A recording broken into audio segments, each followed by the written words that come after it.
Coming up next on Arizona Horizon, we'll talk with the new chair of the Maricopa County Board of Supervisors.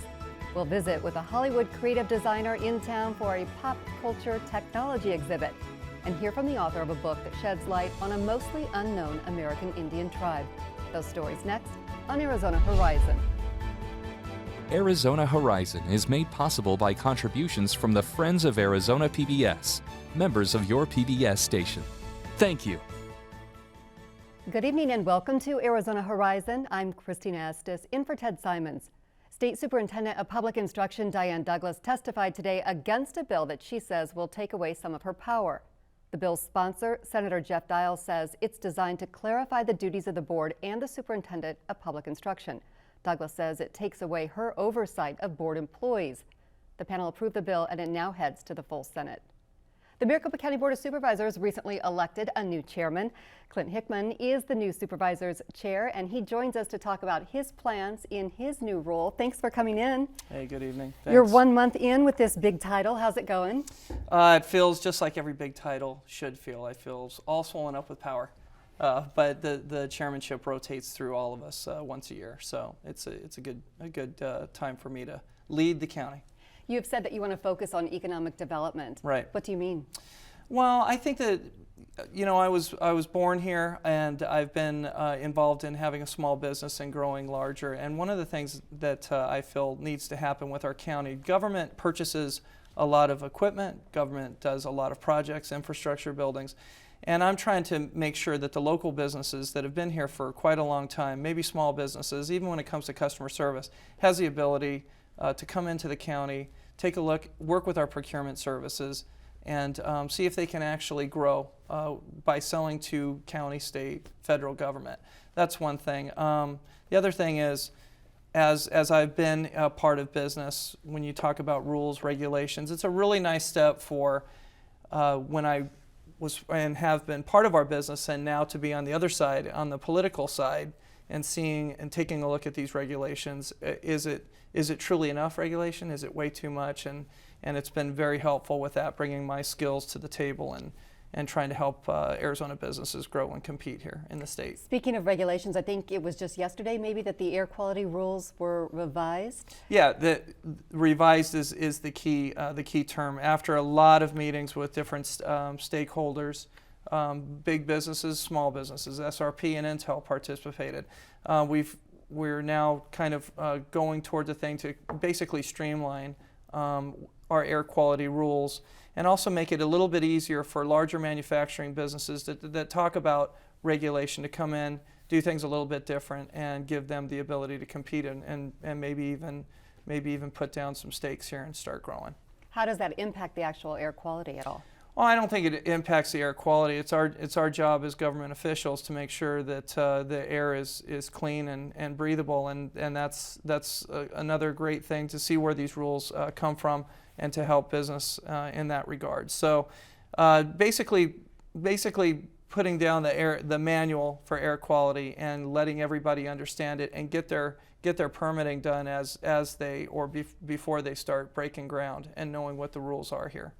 You've also said that you want to work with the county's Industrial Development Authority. Explain first what that is, and when you say you want to work more, what does that mean? Well, it's a group of people that the county is assigned to take a look at different things and help businesses grow here. So the IDA consists of stakeholders that help us as a board identify different funds available, and it basically self-perpetuates through mortgages and things, and then offers the ability to, say, like first responders or teachers to get a little bit of a break on their mortgage. And again, what best thing in the world to do is own your own home here. It gets you rooted, but that's all sorts of things. The IDA also has the ability to take a look at programs that we use within the county, and just use their skills in order to find out what's effective and then let them grow and prosper. So you're responsible for improving things in the county, but you do have an eye at the state capitol with the legislature in session because state budget cuts have affected Maricopa County as well as other counties across the state. Yeah, very So much that's so. going to be important for you, I'm guessing. It's in my chairman's address. I talked about some issues that we currently have. We are all very cognizant, all 5 board members and all of the agency heads, that we're a subdivision of state government. And what has been occurring over the last several years is, if not just straight out sweeps of county accounts, they do what we call cost shifts. So currently the county is paying for portions of the Department of Revenue's budget, the state hospital's budget, now state juvenile corrections budget. So my year is just basically telling some of the new legislatures that always thought that that was a pot to reach in and grab, is to basically say that was not always done. At this point, since the economy went south in 2008, it's now the running total is about $260 million, and last year we were affected by about $28 million. So I'm just here probably going through the legislature and saying, hey, let's put the brakes on. The economy's changed a little bit, and let's take a look at it. Especially, I was president of CSA, which is the County Supervisors Association. I got to visit every one of the counties, all 15 of them, talk to their people, and quite often the other supervisors are talking about HERF funds being swept, paying for the Department of Public Safety, but meanwhile we have crumbling highways and roads, especially in the rural counties. So. Sounds like you have a busy, for sure, next few months, so we should check in with you and see how things go during the legislative session. I'd love it. I answer my phone all the time, so just give me a call. Chairman Clint Himpton, thank you so much. Appreciate you coming in. Thank you, Christina. I appreciate it.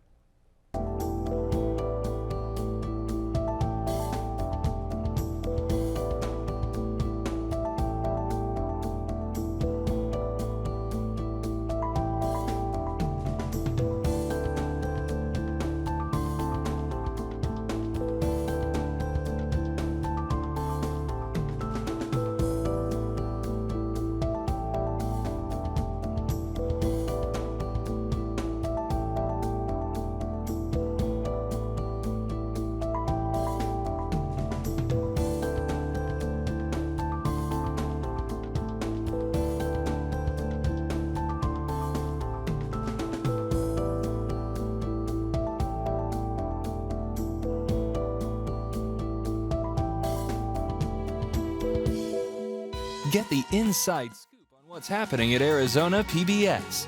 Become an insider.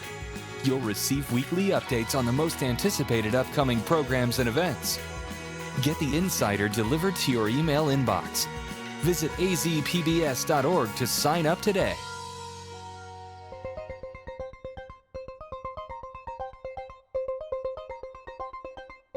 In tonight's edition of Arizona Technology and Innovation, we head to the intersection of technology and popular culture. Edward Ith, a creative designer who's worked on numerous films, including Back to the Future, is in Phoenix for the world premiere of Popnology.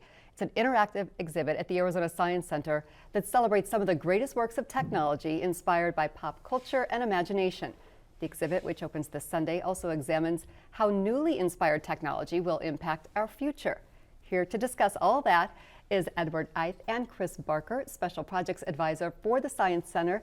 Edward, let's start with you because you brought us a great prop and your work is an important part of this exhibit. What did you bring us? Yes, this is actually the rocket pack. It's a replica of the rocket pack from the movie The Rocketeer, and done very well. It's actually an excellent replication of the rocket pack, but it's sort of the star of the show. I mean, The Rocketeer is all about the rocket pack, and it's one of the elements that's incorporated into the Popnology exhibit. There's many props and things that are just like a really interesting exhibit. Well, it's certainly been the star here in the few minutes that it's been here. How did this come to be? How did it go from your head to what we see here in the studio? You know, well, I got hired to work on The Rocketeer as a concept designer, and as a concept designer in film, you're basically, you know, I noticed that early on in my career, I'm being hired to just ask the question, what if? So what if the rocket pack looked like this? What if the set looked like this? What if? And it's just it's a wonderful way to, you know, explore things creatively with the director and the producer. And yeah, the rocket pack itself started with some rough sketches and went through multiple, probably about 50 iterations before it finally evolved into the one that we see that's in the movie. So yeah, it's part of the process in filmmaking. There's a lot of exploration. I'd venture to say probably 90% of what I do doesn't end up on screen, but that 10% is kind of a kick to see. And we're seeing on our screens some of the illustrations, maybe some of that did or didn't make it on screen. Chris Barker, why did you want this to be part of the exhibit, and how does it fit in the overall exhibit? Well, the exhibit is all about how the intersection of pop culture and technology, and looking at film, literature, art, and science, and the technology that's influenced our lives going back in time to the present day and to the future. And so looking at things like transportation and how we move around the planet, and ideas of films from The Rocketeer to Back to the Future are key concepts that we wanted to make sure were captured in the exhibit to give patrons as much of an interactive experience, things that are part of their childhood memory that they remember and think of fondly, all the way through to present day technologies that we have in the exhibit as well, from things like 3D printed cars from Local Motors here in Arizona, to self-driving vehicle technology, to the Hyperloop train. So I'm going to interrupt you because when we talk about one of the 4 areas that you're really focused on, how we move is one of them, and we've got some photos that we want to put up because I never know whether to say Hyundai or Hyundai. Hyundai. Hyundai, thank you very much. So they're working on a flying car. Yes, a flying car concept design that looks at what would it be like for vehicles to be able to be lifted and transported into other parts of different locations, beyond just being limited to roadway conditions. And there are other companies that are challenging traditional transportation modes, things like the Hyperloop that's been introduced as well, the high-speed magnetic train transport that will basically look at moving people 400 to 500 miles an hour on corridors in different parts of the United States and potentially overseas as well. And we showed an image of the flying car as well as the Hyperloop. And will people actually see replicas or sketches? What will they see in the exhibit when it comes to those 2 items and how we move? In the exhibit, you'll see artist sketches similar to what Edward has started with the Rocket Pack. We'll see modeled objects as well. The 3D printed car that's there from Local Motors is the first 3D printed car ever made. This is a full-size replica of the car itself, printed in 40-plus hours of time. The car is made in their facility here in Tempe, so people can actually see, touch, and feel and experience the vehicle. But there's a whole host of other things in the exhibit as well that get into things like robotics, maglev technology, light and sense technology. So it's designed to be very, very interactive for kids and people of all ages to be able to experience. One part of the exhibit focuses on how we live and work, and we've got a picture up of Baxter. And Edward, I don't know how much you know about Baxter or whether that freaks you out, or as a creative person it excites you. I think it probably freaks some people out because we think, oh my gosh, they're going to take my job.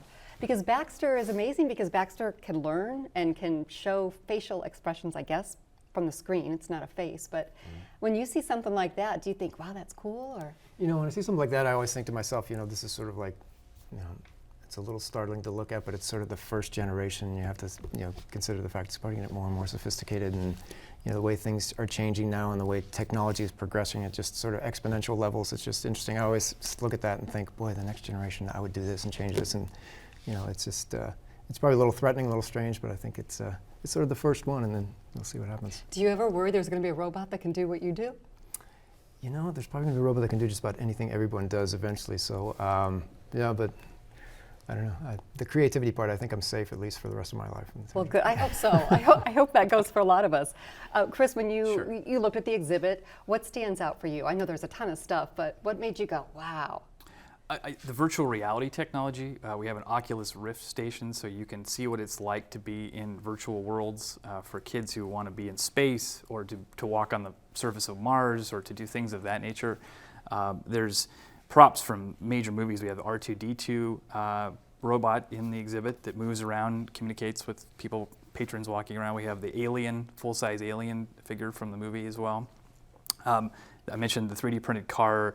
There's also elements that get into liquid fusion products, like building prosthesis for medical science and research as well. So it kind of spans all parts of life: science, transportation, food, learning, you name it. And the Mars rover's in there too. And the Mars rover, exactly. Edward, what do you hope people take away from the exhibit when seeing some of your designs?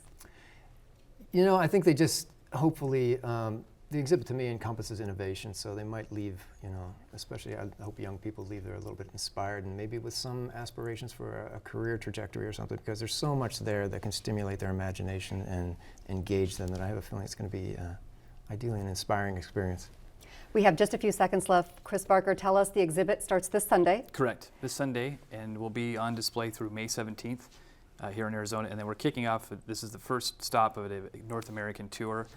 So we'll be traveling to Northern California, the Northwest, and then down to the Reagan Library later this year, and we're booking out through 2019 currently. Very cool that Phoenix is the world debut. Thank Yes. you. Chris Barker, Edward Eye, thanks so much for coming in. Appreciate it. Thanks for having us.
For centuries, the Mandan Indians lived on busy towns on the upper Missouri River. What is now present-day North Dakota was, at the time, the center of Northern Plains commerce. However, not much was known about the Mandan people. Their history is explored in a Pulitzer Prize-winning book by University of Colorado Boulder history professor Elizabeth Fenn. It's titled Encounters at the Heart of the World, A History of the Mandan People. Arizona Horizon host Ted Simons talked with Fenn about her book. Thank you so much for joining us on Arizona Horizon. Good to have you here. It's a pleasure to be here. Let's get started. There's so many aspects of this to ask about, because this is not a very, it's known, but not necessarily well known. Who are the Mandan people? So the Mandan people live and lived on the upper Missouri River in what we know of as North Dakota. And when we tend to think of Plains Indians, we think about the Lakota warrior on horseback with the eagle headdress.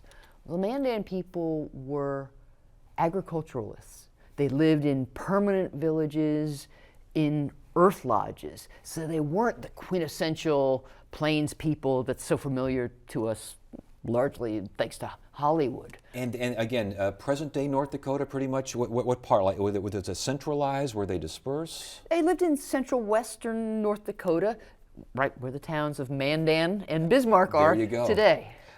When did they thrive? They probably reached their pinnacle in the mid to late 1500s, and then something happened. Before something happened, talk to us about their culture, social customs, religion. What do we know? Again, back in the heyday, what do we know of the tribe? Well, the most striking aspect of their lives was how important commerce was. I sometimes tell people to think of Mall of America, but not tacky, with a fabulous social and cultural life. So itinerant peoples would come and trade. It was like a permanent rendezvous site where everything went down. Interesting. As far as religion, any different than neighboring tribes, any neighboring people? Absolutely. They had a marvelous 3 to 4 day ceremony held every summer, at least once every summer, called the Okipa. It probably is the ceremony that gave birth to the Plains Sundance, which some people know about. It's a very, 3 4 days, one ceremony in which they reenacted their entire origin story. And so in the 1500s, in the 16th century, were they working with other Indian people in the area, in the region? Were they basically self-contained? They were successful. How were they successful? They were successful by way of being agriculturalists. Mandan women cultivated somewhere between 9 and 14 different varieties of maize. And they did this at the very northern limit of maize cultivation. They also did it beyond the 100th meridian, which is the widely accepted western limit of non-irrigated agriculture, and they did it successfully. And they did it for quite a while, but then, as you mentioned, something happened. What happened? Well, in the late 1500s, something happened, and we don't know what. But their population appears to have collapsed. It may have been drought. We do know there was a mega drought, worse than the Dust Bowl, that afflicted the plains in these years. It may also have been epidemic disease moving northward out of Mexico, where the Spanish had begun colonization. And it may have spread by way of native trade networks. So the Europeans hadn't reached the Mandans, but we suspect that disease had. And when we're talking disease, we're talking smallpox, I would imagine, cholera, whooping cough, these sorts of things? In this case, we're probably talking about smallpox or measles. They're diseases that have long incubation periods, and a long incubation period helps a contagion travel because you've got a long period before you feel sick, and you can move about. With that in mind, were there, I mean, obviously, that pretty much can decimate a group of people. Were there other things happening as well, or were those other things happening because the tribe was being decimated? Well, we know there was drought to deal with, and there were cycles of drought. Other changes involved like the arrival of the horse, which Europeans brought to the Americas. That changed the way travel occurred. It changed domestic relations. Horses were actually housed inside earth lodges in the winter, changed many things. One of the most fascinating things I found, though, was the impact of the Norway rat, which arrived in the year 1825 aboard a U.S. Army keelboat and proliferated. And the reason it proliferated is because Mandan women stored their grain underground in these fabulous grain caches that could be 6 or 7 feet deep. Pit caches, they used ladders to descend into them. And Norway rats burrow, and they consumed Mandan corn like it was going out of style. Isn't that something? Okay, so things are going bad and they're not getting better. What was the most challenging time for these people?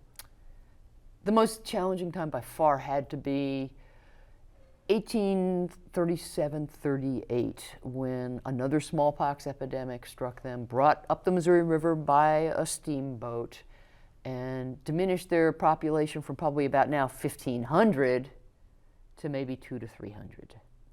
Do the Mandan people survive today? Absolutely. They are resilient. They have this rich resource in their cultural and social traditions that helps them persist. So they absolutely survive today. They live on the Fort Berthoud Reservation in North Dakota as part of the 3 affiliated tribes. So there's Mandan, Hidatsa, and Arikara, or Sanish. Interesting. Okay, so why did you, this book wins the Pulitzer Prize. Well written, tremendously received. Everyone sees the story there and finds. What got you interested in the Mandan people? Well, I had encountered them working on research for an earlier book on a smallpox epidemic, the epidemic of 1775 to 1782. And when I ran into the Mandans, I was floored. This is the time of the American Revolution. Here's this major population hub way out in the west, in North Dakota, and I didn't know anything about them. Why wasn't this a part of early American history? Why wasn't this a part of the American canon, if you will? Why do we only hear about the Mandans when Lewis and Clark get there? And so I thought, what if I tried to rewrite American history from the perspective of the center of the continent and the people who occupied it? So how did you do research? I mean, who did you interview? Are there surviving members that have an oral tradition? How'd it work? Oh boy, I used every resource I could possibly put my hands on. I used oral traditions recorded in early 20th century ethnographies. I talked to Mandan people today. I had a sort of a mentor in my friend Cedric Redfeather, who coached me about Mandan spiritual life and taught me a lot about that. I used records like those left behind by Lewis and Clark. I used archaeology, geology. I used everything I possibly could. Nutritional science, you name it. Did anything surprise you in this research? the ability of Mandan women to raise and store corn and the capacity of their corn caches. There's one village, archaeologists have measured 70,000 bushels of corn storage capacity. My goodness gracious. All right, before you go, you've won the Pulitzer Prize for this book. That's heady praise there. Were you surprised at winning the prize? And what do you hope the prize does for the Mandan and for history of the American Indian people in general? I was absolutely surprised by winning the prize. It came completely out of the blue. I didn't even know that I was nominated.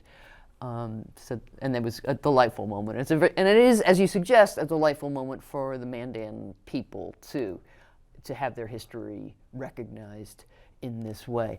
Now, what do I hope comes out of it? I hope it reshapes American history a little bit.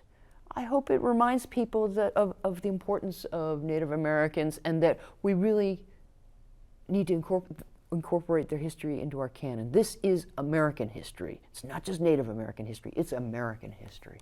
Very good. Good to have you here. Thank you so much for joining us. We appreciate it. Thank you. And thank you for joining us. Have a good night.